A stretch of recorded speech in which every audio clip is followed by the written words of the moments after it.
আসসালামু আলাইকুম। এটিএন বাংলা সংবাদে সবাইকে স্বাগত জানাচ্ছি নাবিলা রহমান। শুরুতেই বিআরবি কেবলস সংবাদ শিরোনাম। টি-20 বিশ্বকাপ বয়কটের সিদ্ধান্ত বাংলাদেশের, ক্রিকেটারদের সাথে আলোচনা করে ক্রীড়া উপদেষ্টার ঘোষণা। শ্রীলঙ্কায় খেলার বিষয়টি পুনর্বিবেচনার তাগিদ বিসিবির। নির্বাচনী প্রচারণায় মুখর রাজধানী সহ সারা দেশ। জনসংযোগ ও সভা সমাবেশে সরগরম পাড়া মহল্লা, সমর্থকদের মাঝে ব্যাপক উচ্ছ্বাস উদ্দীপনা। গণ অভ্যুত্থানের মাধ্যমে ভোটাধিকার প্রতিষ্ঠার যে সুযোগ এসেছে তা নষ্ট হলে দেশ চরম সংকটে পড়বে। সিলেটে তারেক রহমান, ধানের শীষকে জয়ী করার আহ্বান। নতুন লেবাসে ফ্যাসিবাদ ও ভোট ডাকাতরা ফিরে আসলে 5 আগস্টের মতো পরিণতি হবে। নির্বাচনী জনসভায় জামাতের আমিরের হুঁশিয়ারি, ক্ষমতা এলে ইনসাফ প্রতিষ্ঠার প্রত্যয়। 3 নেতার মাজার ও ওসমান হাদির কবর জিয়ারতের মধ্য দিয়ে এনসিপির নির্বাচনী প্রচারণা শুরু। 10 দলীয় জোটকে বিজয়ী করার আহ্বান নাহিদ ইসলামের। এবং 7 কলেজ নিয়ে ঢাকা সেন্ট্রাল ইউনিভার্সিটি অধ্যাদেশ উপদেষ্টা পরিষদে অনুমোদন। নির্বাচনের আগের দিন সাধারণ ছুটি, ব্রিফিংয়ে প্রেস সচিব।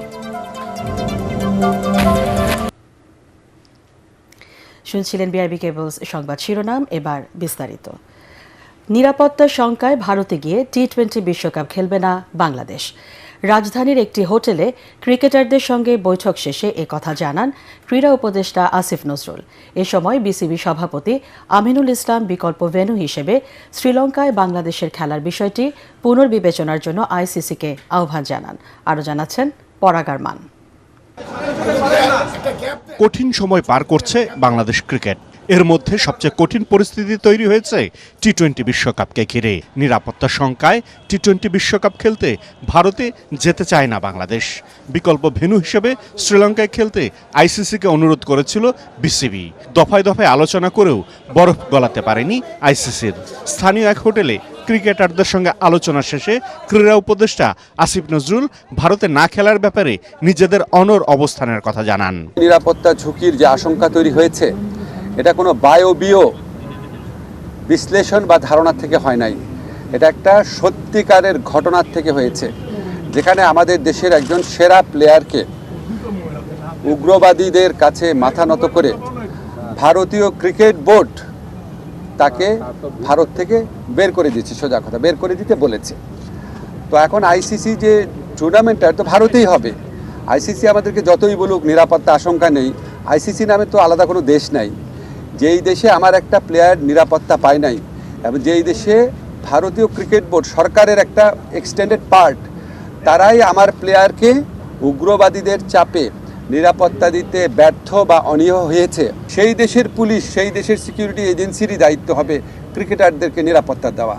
তো আমরা তাহলে ওই ঘটনার পরে কি এমন চেঞ্জ হয়েছে ভারতের যে আমরা ভাবতে পারবো যে ভারতে আবার কোনো উগ্রবাদী আস্ফালন হবে না? ক্রিকেটারদের সঙ্গে আলোচনার পর ক্রীড়া উপদেষ্টা জানান আইসিসি বাংলাদেশের ভেন্যু পরিবর্তনের অনুরোধ না রেখে সুবিচার করেনি। আমাদের ডিসিশন পরিবর্তন হওয়ার কোনো রকম স্কোপ নাই। আমরা এখনো আশা করব, আমরা মনে করি আমরা আইসিসি থেকে সুবিচার পাই নাই, আমরা এখনো আশা করব আইসিসি সুবিচার করবে। আমাদের যে বিশ্বকাপ খেলার যে অধিকার, যেটা শ্রীলঙ্কাতে আমাদের খেলার সুযোগ রয়েছে। বিসিবি সভাপতি আমিনুল ইসলাম বুলবুল জানান এখনো বিশ্বকাপের ম্যাচ শ্রীলঙ্কাতেই খেলতে চান তারা, এজন্য লড়াই চালিয়ে যাবেন। বাংলাদেশ ক্রিকেট নিয়ে আমরা খুব গর্ব বোধ করি, কিন্তু ওয়ার্ল্ড ক্রিকেট নিয়ে আমরা সন্দিহান। যেখানে ক্রিকেটের পপুলারিটি কমে যাচ্ছে, সেখানে আইসিসি এরকম অলমোস্ট 200 মিলিয়ন লোকের খেলা দেখার বা খেলার যে একটা প্রত্যেক দিন আমরা বিশ্বাস করতাম যে এই কয়দিন যে আমাদের প্রত্যেকটা লোক সকালবেলা উঠে শুনতে পাবে যে বাংলাদেশ বিশ্বকাপ খেলছে এবং আইসিসি বাংলাদেশের আবেদনটা মেনে নিয়েছে। সেখানে যদি এরকম একটা জনবহুল ক্রিকেট লাভিং কান্ট্রি যদি না যায়, এটা মনে হচ্ছে যে হোস্ট কান্ট্রির জন্য এটা ব্যর্থতা।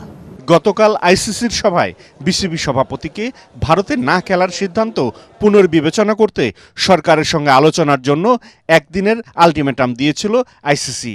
তারই প্রেক্ষিতে চূড়ান্তভাবে ভারতে গিয়ে বিশ্বকাপ না খেলার সিদ্ধান্তে অটল থাকার কথা জানান ক্রীড়া উপদেষ্টা ও বিসিবি সভাপতি। পরাগ আরমান, এটিএন বাংলা, ঢাকা। উচ্ছ্বাস উদ্দীপনায় সারা দেশে শুরু হলো নির্বাচনী প্রচারণা। জাতি ধর্ম বর্ণ নির্বিশেষে ভোটারদের দ্বারে ভোট চাইছেন প্রার্থী ও নেতাকর্মীরা। ভোটারের মন জয় দিচ্ছেন নানা প্রতিশ্রুতি। প্রতিনিধিদের পাঠানো তথ্যচিত্রে ঐশী গোস্বামী প্রমার রিপোর্ট। সারা দেশে শুরু হয়েছে আসন্ন জাতীয় সংসদ নির্বাচনের প্রচার প্রচারণা। উন্নয়ন ও পরিবর্তনের নানা প্রতিশ্রুতি দিয়ে নিজ নিজ প্রতীকে ভোট চেয়ে ভোটারদের মন জয়ের চেষ্টা করছেন প্রার্থীরা। চট্টগ্রামে নিজ নির্বাচনী এলাকা মাদারবাড়ি থেকে প্রচারণা শুরু করেন বিএনপির স্থায়ী কমিটির সদস্য আমির খসরু মাহমুদ চৌধুরী। এ সময় দলীয় নেতাকর্মীদের সাথে নিয়ে ধানের শীষের পক্ষে ভোট চান তিনি। এছাড়াও নিজ নিজ আসনে প্রচারণা চালাচ্ছেন জামাত সহ বিভিন্ন দলের প্রার্থীরা। তারা তাদের ভোট দিয়ে তাদের প্রতিনিধি নির্বাচন করতে চায়, সংসদ করতে চায়, সরকার গঠন করতে চায়, যারা জনগণের কাছে দায়বদ্ধ থাকবে, জবাব দিয়ে থাকবে, যেটা গত 17 বছর বাংলাদেশের অনুপস্থিত ছিল। কুমিল্লা 1 আসনে ধানের শীষের প্রার্থী ডক্টর খন্দকার মোশাররফ হোসেন মেঘনা উপজেলায় গণসংযোগ করেন। চট্টগ্রাম উপজেলার ছুপা বাজার এলাকায় নির্বাচনী সমাবেশ করেন জামাতের নায়েবে আমির ডাক্তার সৈয়দ আব্দুল্লাহ মোহাম্মদ তাহের। কুমিল্লা 6 আসনে বিএনপি প্রার্থী মনিরুল হক চৌধুরী চট্টগ্রামে সন্ত্রাসী হামলায় নিহত র্যাব কর্মকর্তার কবর জিয়ারতের মধ্য দিয়ে শুরু করেন প্রচারণা। এদিকে নাটোর সদর উপজেলার ছাতনিদিয়া হাটে আনুষ্ঠানিক প্রচারণা ও গণসংযোগ শুরু করেন বিএনপি মনোনীত প্রার্থী ও দলের কেন্দ্রীয় নেতা রুহুল কুদ্দুস তালুকদার দুলু। অন্যদিকে শহরের কেন্দ্রীয় জামে মসজিদ প্রাঙ্গণে দোয়া ও মোনাজাতের মাধ্যমে গণসংযোগ শুরু করেন নাটোর 2 আসনের জামায়াতের মনোনীত প্রার্থী অধ্যাপক ইউনুস আলী। ফেব্রুয়ারি যে সংসদ নির্বাচন অনুষ্ঠিত হতে যাচ্ছে, সেই নির্বাচনের এই ছাতনিদিয়া থেকে আমরা নির্বাচনী প্রচারণা শুভ উদ্বোধন শুভ কাজ শুরু করলাম। নওগাঁয় প্রচারণায় ব্যস্ত সময় পার করছেন বিএনপি, জামাতে ইসলামী সহ অন্যান্য রাজনৈতিক দলের প্রার্থী ও নেতাকর্মীরা। জেলার 6টি সংসদীয় আসনে এবার প্রতিদ্বন্দ্বিতা করছেন 32 জন প্রার্থী। নীলফামারী সদর আসনে ধানের শীষের প্রার্থী ও তারেক রহমানের খালাতো ভাই ইঞ্জিনিয়ার শাহরিন ইসলাম চৌধুরী তুহিনের নির্বাচনী সমাবেশ অনুষ্ঠিত হয়েছে।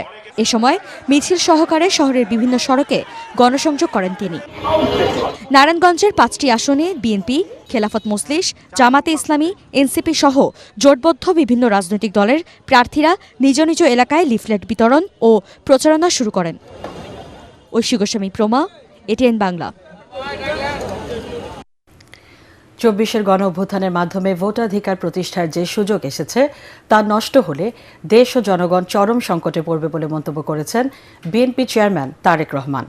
ধানের শীষের পক্ষে সিলেট, মৌলভীবাজার ও হবিগঞ্জে আলাদা জনসভায় তিনি একথা বলেন। বিএনপি চেয়ারম্যান বলেন, একটি দল লোভ দেখিয়ে মিথ্যা কথা বলে মানুষকে ঠকাচ্ছে, ভবিষ্যতেও ঠকাবে। তাই তাদের বিরুদ্ধে সাবধান থাকার আহ্বান জানান তারেক রহমান। সিলেট থেকে মোহাম্মদ মহসিনের ক্যামেরায় বিস্তারিত জানাচ্ছেন কামরুজ্জামান রাজীব। প্রায় 2 দশক পর সিলেটে কোনো রাজনৈতিক জনসভায় যোগ দিলেন তারেক রহমান।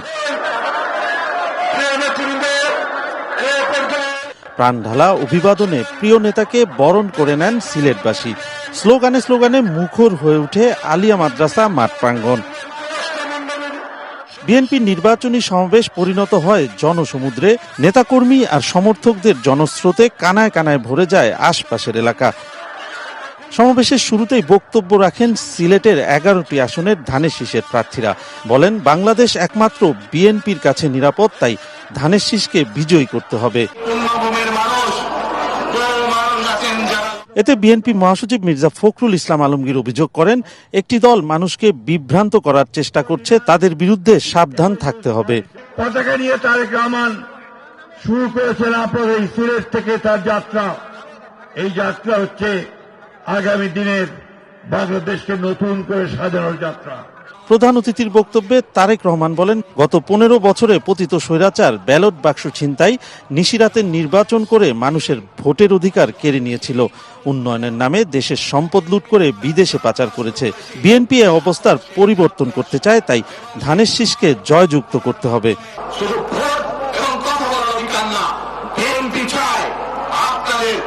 দেশের মানুষকে অর্থনৈতিকভাবে স্বাবলম্বী করে দিতে, দেশের নারী সমাজকে, মা বোনদেরকে, দেশের যুব সমাজকে, দেশের প্রত্যেকটি কৃষক সহ প্রত্যেকটি শ্রেণী পেশার মানুষকে বাংলা বিএনপি চায় আগামী দিনে ইনশাআল্লাহ সরকার গঠন করে প্রত্যেকটি মানুষকে স্বাবলম্বী করে গড়ে তুলবে। তারেক রহমান অভিযোগ করেন, বহু মানুষের ত্যাগের বিনিময়ে দেশকে এগিয়ে নেয়ার চেষ্টা চলছে, কিন্তু কিছু মানুষ দেশের বিরুদ্ধে, নির্বাচনের বিরুদ্ধে ষড়যন্ত্র করছে।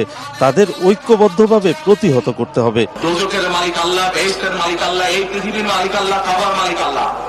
আরে ভাই, যেটার মালিক আল্লাহ সেটা কি অন্য কেউ যার ক্ষমতা রাখে? রাখে না।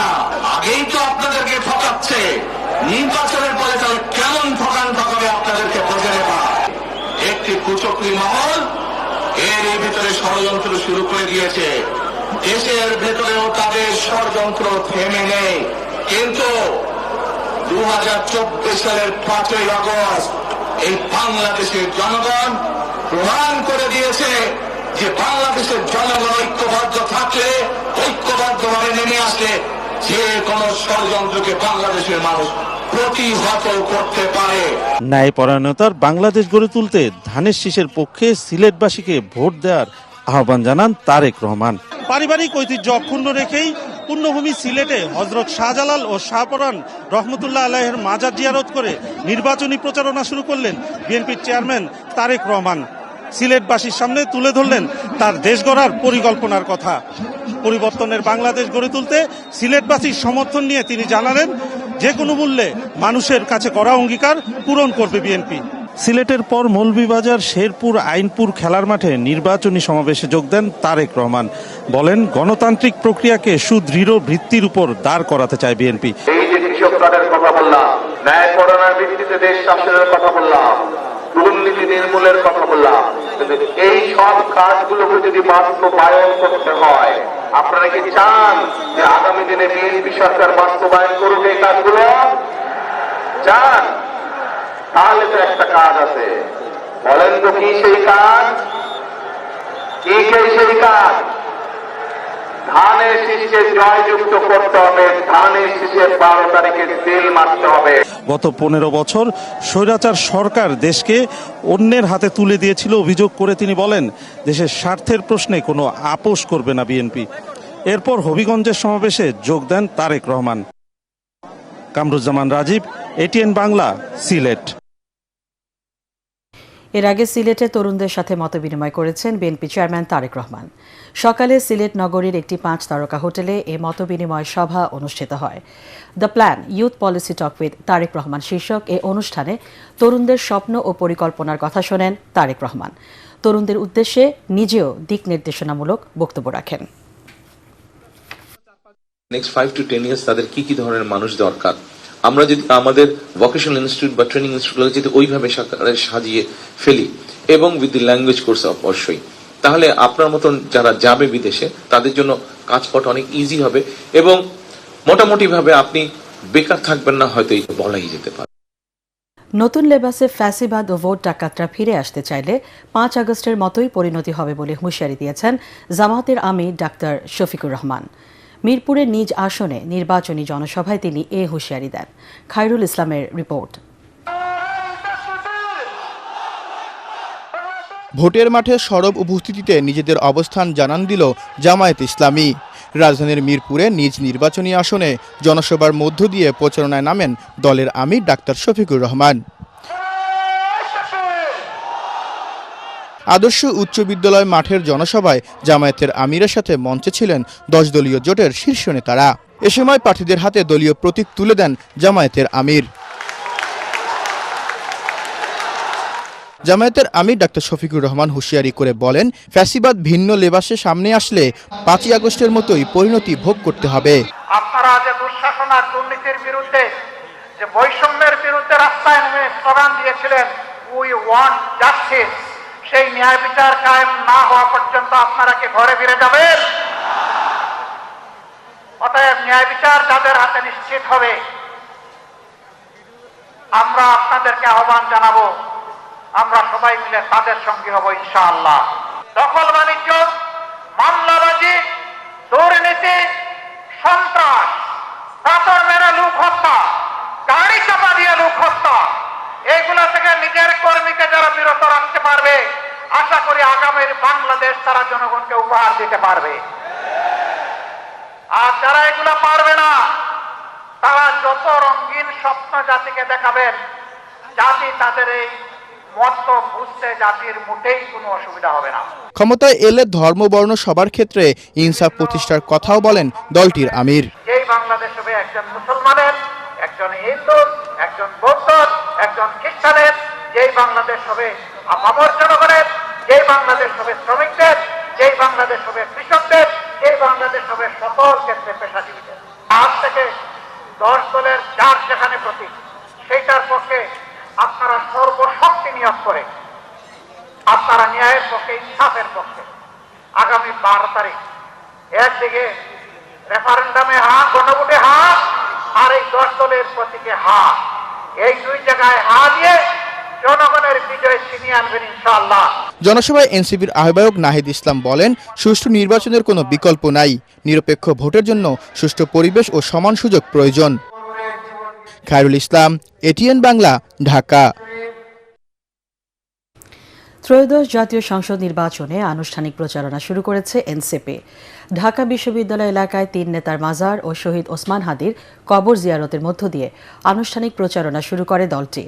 এ সময় দলটির আহ্বায়ক নাহিদ ইসলাম বলেন, এই নির্বাচনী যাত্রার মধ্য দিয়ে আধিপত্যবাদের বিরুদ্ধে যাত্রা শুরু করল এনসিপি। এবারে নির্বাচন চাঁদাবাজ মাফিয়াদের বিরুদ্ধে বলেও মন্তব্য করেন এনসিপি আহ্বায়ক। রিপোর্ট করছেন ইয়াসিন রানা। ত্রয়োদশ জাতীয় নির্বাচনের আনুষ্ঠানিক প্রচারণা শুরুতেই ঢাকা বিশ্ববিদ্যালয় এলাকায় 3 নেতার মাজার জিয়ারত করে গণঅভ্যুত্থানে নেতৃত্ব দেয়া তরুণদের দল এনসিপি। কেন্দ্রীয় নেতৃবৃন্দ ও এমপি প্রার্থীদের নিয়ে মাজারে দোয়া ও মোনাজাতে অংশ নেন দলের আহ্বায়ক নাহিদ ইসলাম। জিয়ারত শেষে গণমাধ্যমের সাথে কথা বলেন এনসিপি নেতারা। এ সময় নাসিরউদ্দিন পাটোয়ারি বলেন, এই নির্বাচনের মাধ্যমে নতুন বাংলাদেশের যাত্রা শুরু হবে। সংস্কার, বিচার এবং একটি সুষ্ঠু নির্বাচন এই সময়ের আমাদের সবচেয়ে জোর দাবি। এই নির্বাচন প্রক্রিয়ার মধ্য দিয়ে একটি বাংলাদেশে আমরা নতুন বাংলাদেশে যাত্রা শুরু করব। দলের আহ্বায়ক নাহিদ ইসলাম বলেন, এই নির্বাচনে জনগণের আশা আকাঙ্ক্ষা পূরণ করবে তরুণদের এই দল। 24-এর গণঅভ্যুত্থানের পরেও আমরা বাংলাদেশে নতুন করে গণতন্ত্রের ভিত্তি স্থাপন করছি এই নির্বাচনের মধ্য দিয়ে। গণভোটে হ্যাঁর মাধ্যমে সংস্কারের যাত্রাকে অব্যাহত রাখুন। চাঁদাবাজদের বিরুদ্ধে ভোট দিতে জনগণের প্রতি আহ্বান জানান নাহিদ। জাতীয় নাগরিক পার্টি এনসিপির সারা দেশে যেই 30 জন প্রার্থী রয়েছে, সেই 30 জন প্রার্থীকে শাপলা কলি মার্কায় বিজয়ী করে সংসদে পাঠান। অত্র এলাকার দুর্নীতি, চাঁদাবাজ এবং সন্ত্রাস যাকে ভয় করে এই এলাকার মানুষ কোনো কথা বলতে পারে না এতদিন, নতুন মাফিয়া এসেছে এই ঢাকা এলাকায়, সেই নতুন মাফিয়াদের বিরুদ্ধে, নতুন জমিদারদের বিরুদ্ধে নাসিরউদ্দিন পাটোয়ারি 10 দলীয় ঐক্যজোটের পক্ষ থেকে তার কথা বলে যাচ্ছেন, ভোট চেয়ে যাচ্ছেন। এরপর শহীদ ওসমান হাদির কবর জিয়ারত করে এনসিপি নেতারা। কবর জিয়ারত শেষে দলের প্রতীক শাপলাকলির মিছিল নিয়ে শাহবাগ হয়ে মতিঝিল গিয়ে শেষ হয়। ইয়াসিন রানা, এটিএন বাংলা, ঢাকা।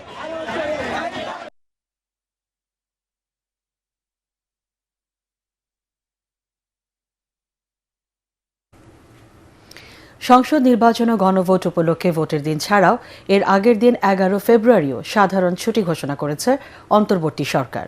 তবে শিল্পাঞ্চলগুলোতে 10 ফেব্রুয়ারি সহ 3 দিন ছুটি পাবেন পোশাক শিল্পের কর্মীরা। উপদেষ্টা পরিষদের বৈঠকে এসব সিদ্ধান্ত নেওয়া হয়। একই সাথে রাজধানীর 7 কলেজ নিয়ে গঠিত ঢাকা সেন্ট্রাল ইউনিভার্সিটির অধ্যাদেশও চূড়ান্ত অনুমোদন দেওয়া হয়েছে। বিস্তারিত জানাচ্ছেন একরামুল হক সাইম। আগামী 15 জানুয়ারির মধ্যে 7 কলেজ নিয়ে প্রস্তাবিত ঢাকা সেন্ট্রাল ইউনিভার্সিটি বাস্তবায়নে আলটিমেটাম দেয় শিক্ষার্থীরা। অন্তর্বর্তী সরকারের মেয়াদের শুরুতে এই দাবিতে মাঠে নামে তারা। অবশেষে প্রধান উপদেষ্টার কার্যালয়ে অনুষ্ঠিত উপদেষ্টা পরিষদের বৈঠকে ঢাকা সেন্ট্রাল ইউনিভার্সিটির অধ্যাদেশের চূড়ান্ত অনুমোদন দেয় সরকার। কলেজগুলোর নিজস্ব পরিচয়, অবকাঠামো এবং স্থাবর অস্থাবর সম্পত্তির উপর তাদের অধিকার অক্ষুণ্ণ থাকবে। অধ্যাদেশে বিশ্ববিদ্যালয়ের জন্য আচার্য, উপাচার্য, সিনেট, সিন্ডিকেট ও একাডেমিক কাউন্সিল সহ পূর্ণাঙ্গ প্রশাসনিক কাঠামো রাখা হয়েছে। আচার্য হিসাবে মহামান্য রাষ্ট্রপতি দায়িত্ব পালন করবেন এবং সিনেট মনোনীত প্যানেল থেকে উপাচার্য নিয়োগ দিবেন। সরকারের এই ঘোষণায় উল্লাসে নামে শিক্ষার্থীরা। অন্তর্বর্তী সরকারকে ধন্যবাদ জানান তারা। আমাদের অপেক্ষা শেষ হয়েছে এবং আমাদের 7 কলেজ একটি নিজস্ব পরিচয় পেয়েছে, স্বতন্ত্র পরিচয় পেয়েছে এবং আমাদের যে জুনিয়ররা সেন্ট্রাল ইউনিভার্সিটিতে ভর্তি হয়েছে তারাও নিজেদের পরিচয় পেয়েছে এবং আজকের এই উল্লাস আসলে বলার মতো না, আমরা খুবই আনন্দিত। আজকে আনন্দে উচ্ছ্বাসিত হয়ে বলতে চাই যে অধ্যাদেশ যেহেতু দিয়েই দিয়েছে, ধন্যবাদ জানাই রাষ্ট্রের উদ্বোধনকারকে। তারা তাদের প্রতিশ্রুতি অনুযায়ী কৃতজ্ঞতা জানাই বাংলাদেশ সরকারের মাননীয় শিক্ষা উপদেষ্টা ডক্টর সি.আর. আবরার স্যারের প্রতি, তিনি তার কথা রেখেছেন। এদিন উপদেষ্টা পরিষদের বৈঠকে 11টি অধ্যাদেশ নীতিগত ও চূড়ান্তভাবে অনুমোদন দেয়া হয়। এছাড়া জাতীয় নির্বাচনের আগের দিন সারা দেশে সাধারণ ছুটি দেওয়ার সিদ্ধান্ত নেওয়া হয়েছে বলে জানান প্রেস সচিব। এতে করে ভোটের পরের দিন সাপ্তাহিক ছুটি থাকায় টানা 4 দিন ছুটি পাচ্ছেন চাকরিজীবীরা। উইকলি মিটিং হয়েছে চিফ অ্যাডভাইজারের নেতৃত্বে, তো আজকের মিটিংয়ে এটা অ্যাপ্রুভ হয়েছে। শিল্পাঞ্চলের শ্রমিক ভাই বোনদের জন্য এই ছুটিটা হবে 2 দিন। তিনি জানান সর্বোচ্চ 10 লাখ টাকা জরিমানা ও 5 বছরের কারাদণ্ডের শাস্তি রেখে জুয়া প্রতিরোধ আইনের অধ্যাদেশ অনুমোদন দিয়েছে উপদেষ্টা পরিষদ। 15 ধরনের সাজা, সর্বোচ্চ অর্থদণ্ড রাখা হয়েছে 10 লাখ টাকা, সর্বোচ্চ কারাদণ্ড রাখা হয়েছে 5 বছর। ইকরামুল হক সায়েম, এটিএন বাংলা, ঢাকা। তার আরো সক্ষমতা বাড়বে। ফ্যাসিবাদ বিরোধী সব পক্ষ ঐক্যবদ্ধ থাকলে দেশি বিদেশি কোনো ষড়যন্ত্রই 12 ফেব্রুয়ারি নির্বাচন বাধাগ্রস্ত করতে পারবে না বলে মনে করেন বিশিষ্টজনরা। রাজধানীর কারওয়ান বাজারে এটিএন বাংলার প্রধান কার্যালয় সপ্তাহব্যাপী নির্বাচনী বিতর্ক প্রতিযোগিতা উপলক্ষে সংবাদ সম্মেলনে কথা বলেন তারা। এ সময় debate for democracy chairman Hasan Ahmed Chowdhury Kiron জানান, কাল থেকে শুরু হওয়া এই বিতর্ক উৎসবে অংশ নেবে দেশের খ্যাতনামা শিক্ষা প্রতিষ্ঠানের বিতার্কিকরা। মিজান শাহজাহানের রিপোর্ট। জ্ঞান ভিত্তিক ও গণতান্ত্রিক সমাজ প্রতিষ্ঠায় 2.5 দশকেরও বেশি সময় ধরে বিতর্ক প্রতিযোগিতার আয়োজন করছে ডিবেট ফর ডেমোক্রেসি। আসন্ন গণভোট ও জাতীয় সংসদ নির্বাচন উপলক্ষে এবার আয়োজন করতে যাচ্ছে নির্বাচনী বিতর্ক প্রতিযোগিতা। আয়োজনের বিষয়বস্তু সম্পর্কে বিস্তারিত জানাতে এই সংবাদ সম্মেলন শেরেবাংলা কৃষি বিশ্ববিদ্যালয়ের অধ্যাপক ডক্টর তাজুল ইসলাম চৌধুরী তুহিনের সঞ্চালনায় সংবাদ সম্মেলনে কথা বলেন এটিএন বাংলার উপদেষ্টা তাশিক আহমেদ। ডিবেটটা আমাদের আসলে ফ্ল্যাগশিপ প্রোগ্রাম এটিএন বাংলার। আমরা দীর্ঘদিন ধরে ধারণ করছি এই অনুষ্ঠানটি, কারণ এই অনুষ্ঠানটি অত্যন্ত জনপ্রিয় এবং ইয়াং জেনারেশন যারা পড়ালেখা করেন কলেজ ইউনিভার্সিটিতে তারা এই অনুষ্ঠানে পার্টিসিপেট করে থাকে। প্রতিযোগিতার উদ্বোধন করবেন বিশিষ্ট রাষ্ট্রবিজ্ঞানী ও রাজনৈতিক বিশ্লেষক অধ্যাপক ডক্টর রৌনক জাহান। প্রতিযোগিতার বিভিন্ন পর্বে বাংলাদেশ সুপ্রিম কোর্টের সাবেক বিচারপতি এম এ মতিন, মাননীয় প্রধান উপদেষ্টার বিশেষ সহকারী অধ্যাপক ডক্টর আলী রিয়াজ প্রমুখ প্রধান অতিথি হিসেবে অংশগ্রহণ করেন। বিএপিইউজের মহাসচিব কাদের গনি চৌধুরী বলেন, বিতর্ককে শিল্পে রূপ দিয়েছে ডিবেট ফর ডেমোক্রেসি। রাষ্ট্রকাঠামো বিনির্মাণে বিতর্কের অবদান অনস্বীকার্য বলে অভিমত যমুনা টিভির সিইও ফাহিম আহমেদের। বিতর্ক করতে গিয়ে কখনো কখনো কুতর্ক আমাদের সমাজে আমরা দেখতে পাই। গত অনেক বছর আমরা বিতর্ককে রাজনীতিকীকরণ করতেও দেখেছি, কিন্তু আমি মনে করি বিতর্ক হওয়া উচিত সবকিছুর ঊর্ধ্বে। আমি বিশ্বাস করি এই ডিবেট জনগণ সচেতন করবে, জনগণকে নির্বাচনমুখী করবে, জনগণকে সৎযোগ্য প্রার্থীকে নির্বাচিত করার ব্যাপারে ভূমিকা রাখবেন। সভাপতির বক্তব্যে ডিবেট ফর ডেমোক্রেসির চেয়ারম্যান হাসান আহমেদ চৌধুরী কিরণ বলেন, বিএনপি জামাতের বাহাস যেন সংঘাতে রূপ না নেয়। বিএনপি জামাতের যে বাহাস দেখতে পাই, নির্বাচনের মধ্যে বাহাস থাকবেই, তবে এই বাহাস যাতে কোনো কারণে শত্রুতায় পরিণত না হয়, এই বাহাস যাতে কোনো রকম দ্বন্দ্বে পরিণত না হয়। আপনার তর্কের সৌন্দর্য থাকবে, বক্তব্যের সৌন্দর্য থাকবে, কিন্তু কোনো কারণেই যে যদি আজকে প্রধান এই দুটি দল বা জোটের মধ্যে এই বাহাসের পরিবর্তে প্রতিহিংসা হয়, তাহলে কিন্তু আজকে পতিত যে শক্তি, সে শক্তি কিন্তু মাথা চাড়া দিয়ে উঠতে পারে। তিনি আরও জানান, এবারের বিতর্কে চ্যাম্পিয়ন দল পাবে নগদ 2 লাখ টাকা, রানার আপ 1.5 লাখ, তৃতীয় স্থান অধিকারী দল 1 লাখ ও শ্রেষ্ঠ বক্তা পাবে নগদ 50,000 টাকা। পরিবর্তন আনতে যিনি। মিজান শাহজাহান, এটিএন বাংলা, ঢাকা। আগামী 1 থেকে 1.5 মাসের মধ্যে জুলাই গণ আন্দোলনে চাংখারপুলে হত্যাকাণ্ড সহ অন্তত 3টি মামলার রায় ঘোষণা হতে পারে বলে জানিয়েছে প্রসিকিউশন। প্রসিকিউটর গাজী এম.এইচ. তামিম আরও জানান, জুলাই গণ আন্দোলনে মানবতা বিরোধী অপরাধের মামলায় আওয়ামী লীগের সাধারণ সম্পাদক ওবায়দুল কাদের সহ 7 জনের বিরুদ্ধে বিচার শুরুর আদেশ দিয়েছেন আন্তর্জাতিক অপরাধ ট্রাইব্যুনাল। আসামিদের বিরুদ্ধে আনুষ্ঠানিক অভিযোগ গঠন করে সূচনা বক্তব্য উপস্থাপন ও সাক্ষ্য গ্রহণের দিন ঠিক করেছেন বিচারপতি নজরুল ইসলাম চৌধুরী নেতৃত্বাধীন ট্রাইব্যুনাল 2। হুমায়ুন চিস্তি জানাচ্ছেন বিস্তারিত। জুলাই গণ আন্দোলনে মানবতাবিরোধী অপরাধের মামলায় আওয়ামী লীগের সাধারণ সম্পাদক ওবায়দুল কাদের সহ ৭ আসামির বিরুদ্ধে অভিযোগ গঠন করেন আন্তর্জাতিক অপরাধ ট্রাইব্যুনাল ২।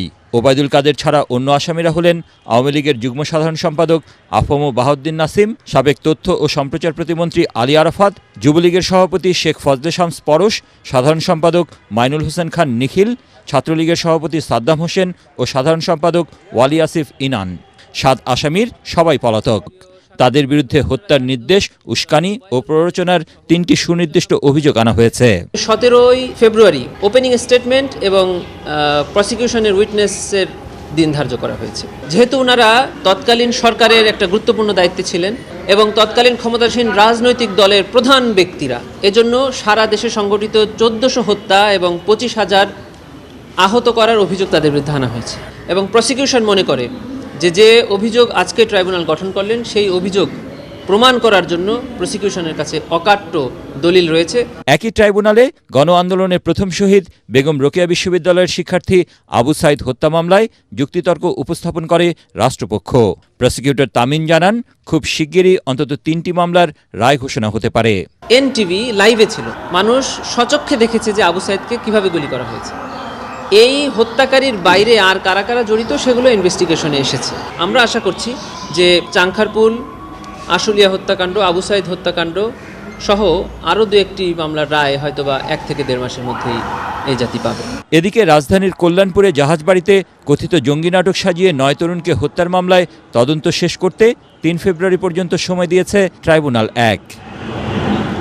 হুমায়ুন চিস্তি, এটিএন বাংলা, ঢাকা। রাজধানী ঢাকা থেকে দূরত্ব প্রায় গাজীপুরের মতোই, মাত্র 32 কিলোমিটার। আছে পদ্মা, ইছামতি, কালীগঙ্গার মতো সমৃদ্ধ নদীপথ। তবুও জনপ্রতিনিধিদের অবহেলায় পর্যটন এবং শিল্পায়নের জন্য আদর্শ দোহার নবাবগঞ্জে গড়ে ওঠেনি শিল্প কারখানা, নেই গ্যাস ও ভালো মানের হাসপাতাল। শিক্ষাক্ষেত্রে প্রয়োজন ব্যাপক উন্নতির। শুধু আশ্বাস নয়, নদী রক্ষা, যোগাযোগ ব্যবস্থার উন্নয়ন করে ঢাকা 1 আসনের বাসিন্দাদের দীর্ঘদিনের দুর্দশা ঘুচাতে কাজ করবেন জনপ্রতিনিধিরা, এমনটাই চাওয়া ভোটারদের। আর ভোটারদের প্রত্যাশা পূরণে নানা প্রতিশ্রুতি দিয়ে সমর্থন আদায় করতে চাইছেন প্রার্থীরা। মুশফিকুর রহমানের রিপোর্ট। ঢাকার শহর থেকে মাত্র 32 কিলোমিটার দূরে ঐতিহ্য, সংস্কৃতি এবং ধর্মীয় সম্প্রীতির এক অনন্য জনপদ নবাবগঞ্জ দোহার উপজেলা। 3টি নদী দ্বারা বেষ্টিত অপার সম্ভাবনাময় ঢাকা 1 আসনে রাজনৈতিক সদিচ্ছার অভাবে এখনও গ্যাস আসেনি, গড়ে ওঠেনি শিল্প কারখানা। দৃষ্টিনন্দন নানা স্থাপনা ও দর্শনীয় স্থান থাকলেও পর্যটন কেন্দ্র নিয়ে নেই তেমন কোনো পরিকল্পনা। দৈন্যদশা খেটে খাওয়া মানুষের। সারটা ঠিক মতন পাই, দাম অতিরিক্ত। সুন্দরভাবে করতে পারে সবাই। সংসার চালানো খুব কষ্ট, মানে চলে আর কি, মানে ওই যে যতটুক না হইলে হয় না।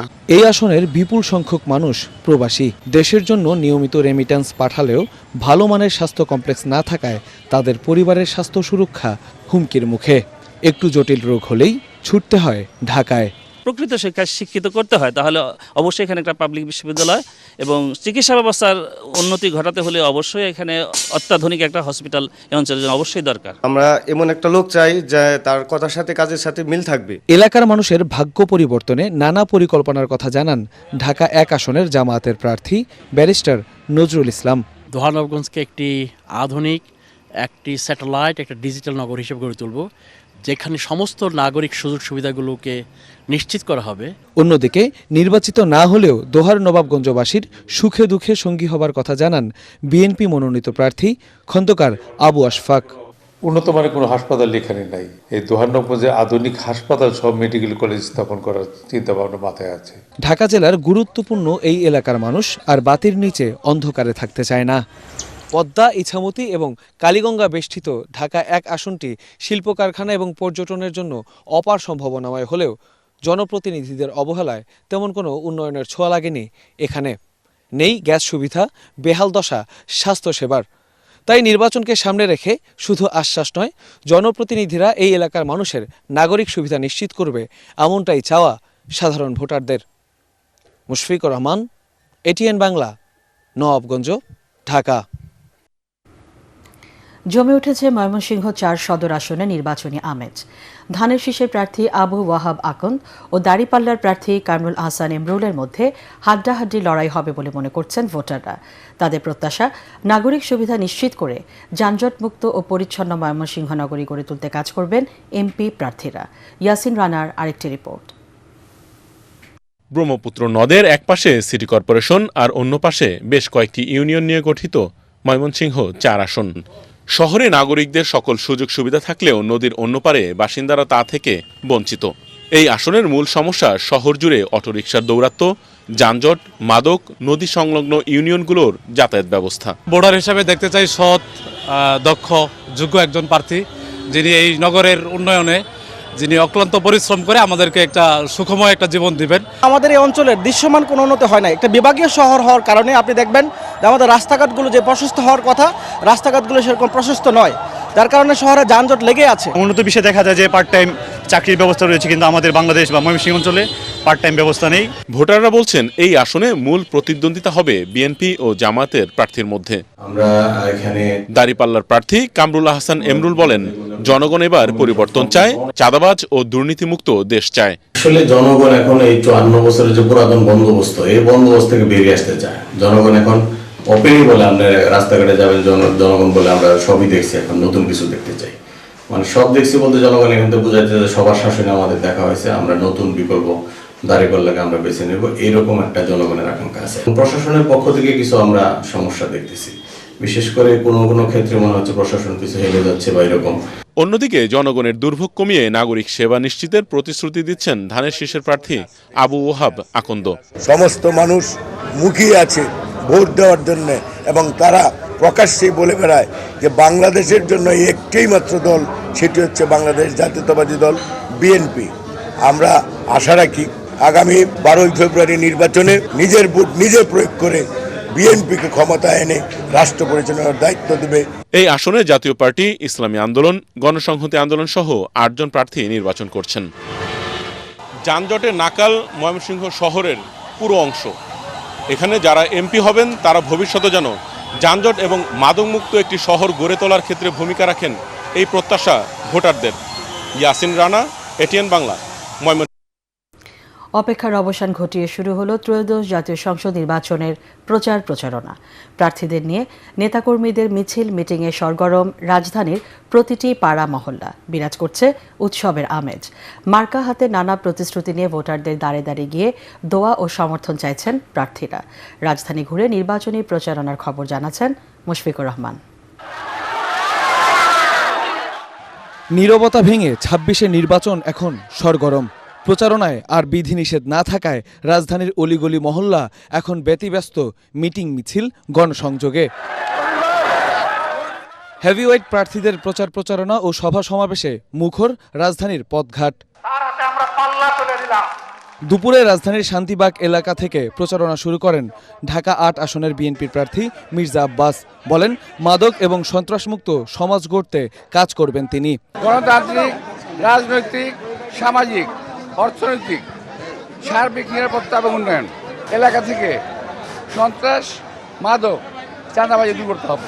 আজিমপুর স্যার সলিমুল্লাহ এতিমখানায় এতিম শিশুদের মধ্যে খাবার বিতরণের মাধ্যমে নির্বাচনী প্রচারণা শুরু করেন ঢাকা 7 আসনের বিএনপি প্রার্থী হামিদুর রহমান। বলেন, সুখে দুঃখে মানুষের পাশে থাকবেন তিনি। আপনাদের পাশে থাকার জন্য, সবসময় থাকার জন্য আপনারা যদি মনে করেন এই লোকটা যোগ্য লোক, তাহলে আপনার মূল্যবান এবং পবিত্র ভোটটা আপনি আমাকে দিবেন। অন্যদিকে ফুটবল প্রতীক নিয়ে প্রচারণার মাঠে ঢাকা 7 আসনের স্বতন্ত্র প্রার্থী ইসহাক সরকার। আমার মার্কা ফুটবল মার্কা। আমি এই এলাকায় গণসংযোগে নেমেছি, অভূতপূর্ব সাড়া পাচ্ছি। জনগণ আমার জন্য পাশে এসে দাঁড়িয়েছে। বিএফডিসি থেকে অসংখ্য নেতাকর্মী এবং সমর্থক নিয়ে প্রচারণা শুরু করেন ঢাকা 12 আসনের স্বতন্ত্র প্রার্থী সাইফুল আলম নীরব। 24-এর গণ অভ্যুত্থানে শহীদ পরিবারের হাতে ধানের শীষ তুলে দিয়ে রাজধানীর বাড্ডা থেকে নির্বাচনী প্রচারণা শুরু করেন ঢাকা 11 আসনের বিএনপির প্রার্থী MA কাইয়ুম। নেতাকর্মীদের নিয়ে ধানের শীষের পক্ষে ভোট চান তিনি। সারা দেশে ধানের শীষের বিজয় হবে। তারেক রহমানের নেতৃত্বে আগামী দিনে বাংলাদেশ হবে বৈষম্যহীন একটি উন্নত কল্যাণ রাষ্ট্র। এছাড়া জামাত, এনসিপি সহ ছোট বড় মাঝারি সব দল প্রচারণা চালায় রাজধানী জুড়ে। মুশফিকুর রহমান, এটিএন বাংলা, ঢাকা। শিল্পাঞ্চল হলেও খুলনার অধিকাংশ শিল্প কারখানা বন্ধ। বারবার রাজনৈতিক প্রতিশ্রুতি মিললেও খোলেনি পাটকলের দরজা। বেড়েছে বেকারত্ব, মাদক ও সন্ত্রাসী কর্মকাণ্ড। নির্বাচিত হলে আধুনিক শিল্পাঞ্চল গড়ে তোলার প্রত্যাশা বিএনপি, জামাত ও স্বতন্ত্র প্রার্থীর। খুলনা ৩ আসন নিয়ে দেখুন খায়রুল ইসলামের রিপোর্ট। খুলনা সিটি কর্পোরেশনের ১ থেকে ১৫ ওয়ার্ড এবং দিঘুলিয়া উপজেলার আড়ংঘাটা ও যোগীপোল ইউনিয়ন নিয়ে গঠিত খুলনা ৩ আসন। শিল্পের প্রধান এলাকা হলেও বন্ধ প্রায় সব কারখানা।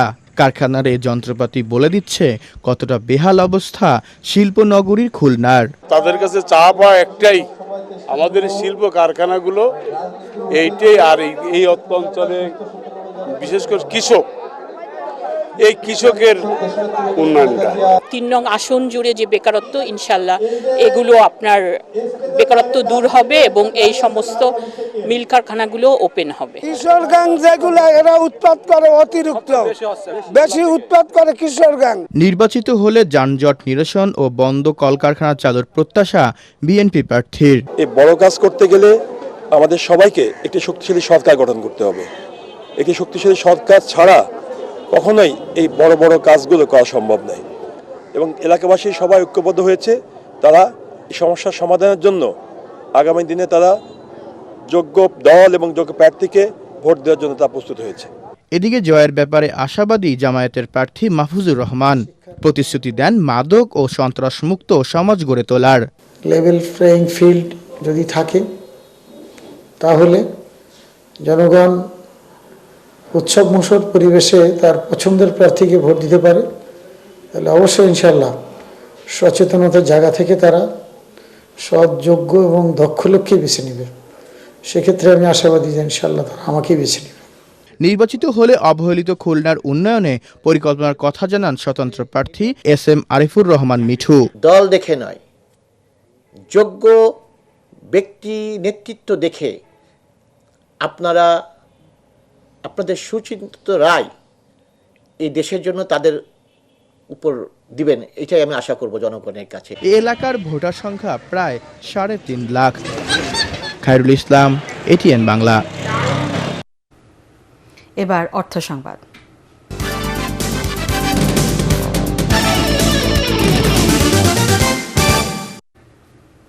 দেশীয় টেক্সটাইল শিল্প রক্ষায় দ্রুত কার্যকর নীতিগত সিদ্ধান্ত নেওয়ার জন্য সরকার ও সংশ্লিষ্ট কর্তৃপক্ষের প্রতি দাবি জানিয়েছে Bangladesh textile mills association, BTMA।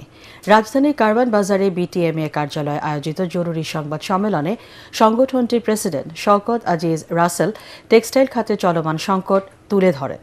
তিনি বলেন, দেশের অর্থনীতি ও রপ্তানি আয়ের প্রধান চালিকা শক্তি প্রাইমারি টেক্সটাইল সেক্টর দীর্ঘদিন ধরে নানামুখী সমস্যায় জর্জরিত। দেশীয় টেক্সটাইল শিল্পকে রক্ষা না করলে স্পিনিং খাতের অস্তিত্ব হুমকির মুখে পড়বে। বন্ড সুবিধার মারাত্মক অপব্যবহার, গ্যাস ও বিদ্যুতের অস্বাভাবিক মূল্য বৃদ্ধি, ব্যাংক সুদের হার 16% পর্যন্ত বৃদ্ধি, রপ্তানির বিপরীতে নগদ প্রণোদনা হ্রাস এবং টাকার অবমূল্যায়নের কারণে ওয়ার্কিং ক্যাপিটালের তীব্র সংকট সৃষ্টি হয়েছে বলেও জানান BTMA প্রেসিডেন্ট।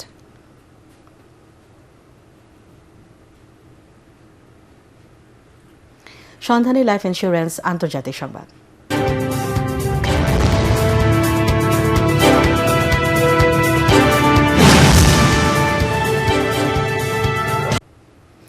রাশিয়ার সাথে শান্তি আলোচনা এগিয়ে নিতে আবারও কাজ শুরু করেছেন ইউক্রেনের প্রেসিডেন্ট ভলোদিমির জেলেনস্কি। মার্কিন প্রেসিডেন্ট ডোনাল্ড ট্রাম্পের সঙ্গে আলোচনায় বসতে সুইজারল্যান্ডে গেছেন তিনি। দাভোসে অনুষ্ঠিত বার্ষিক ওয়ার্ল্ড ইকোনমিক ফোরামে অংশ নিচ্ছেন ট্রাম্প। সেখানেই ট্রাম্পের সাথে বৈঠক করবেন জেলেনস্কি।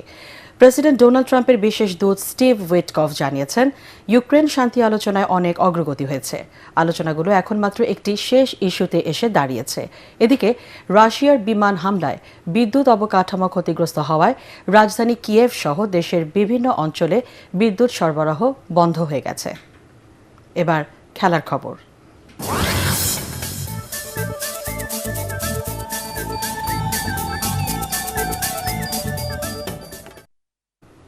আগামী 12 ফেব্রুয়ারি ত্রয়োদশ জাতীয় সংসদ নির্বাচনে শুধু রাজনৈতিক ব্যক্তিরাই নয়, ভোটের লড়াইয়ে মাঠে নেমেছেন ক্রীড়াঙ্গনের অনেকেই।